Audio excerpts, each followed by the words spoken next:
Let's dive into the discussions shaping the nation. Ceann Comhairle.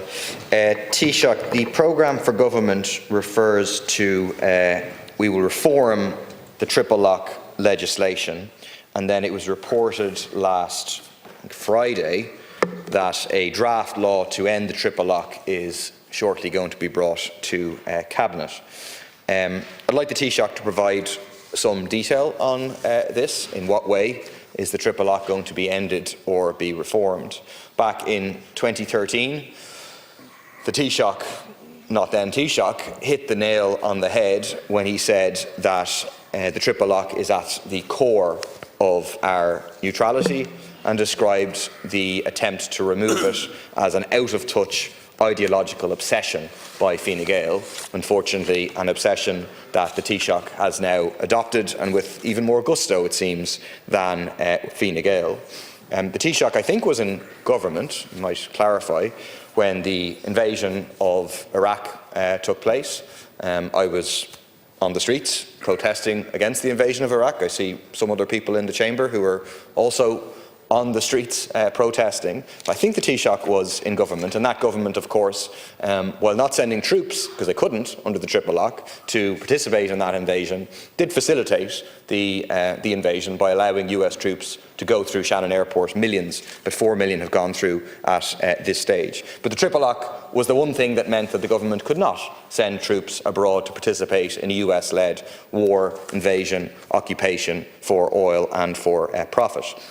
But this attack on neutrality is being done in a very misleading way, and so I want to challenge the Taoiseach in a couple of assertions, or one assertion in particular that he's made repeatedly. He's talked about this being about getting rid of the veto that the Security Council powers have in terms of the deployment of our forces. Taoiseach, do you accept that no such veto exists because of the Defence Amendment Act introduced in 2006, which makes clear that it is not only peacekeeping missions endorsed, agreed by the Security Council that unlock the third element of the triple lock, but resolutions of the General Assembly of the UN would also do so.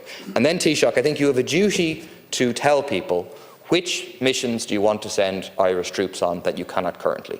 The triple lock is currently in place. Where would you like to send Irish troops that you cannot because of the existence of the triple lock? I think you have a duty to inform people about that. Thank you, Deputy Taoiseach, to respond. Yeah, first of all, the Deputy will be aware that in my capacity as Minister of Defence, we had significant discussions on this issue in this House. I would have outlined substantially the amendments that we were considering, essentially to end the veto. And I don't accept your point about the General Assembly, because I did deal with that before as well. Essentially, it's the Security Council has the veto.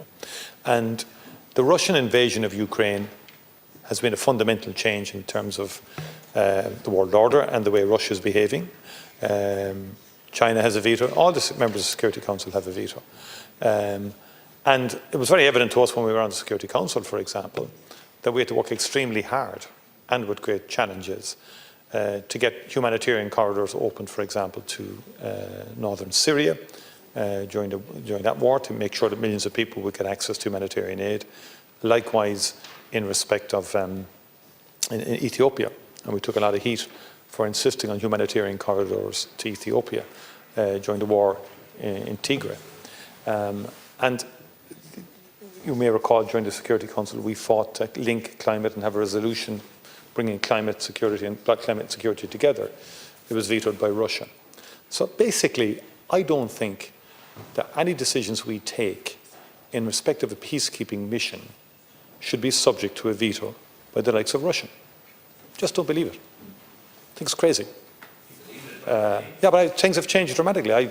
The Russia's behaviour, always challenging in terms of human rights and compliance and all of that, which you guys really, you say it pro forma, but you don't really deal with it to the same extent as others.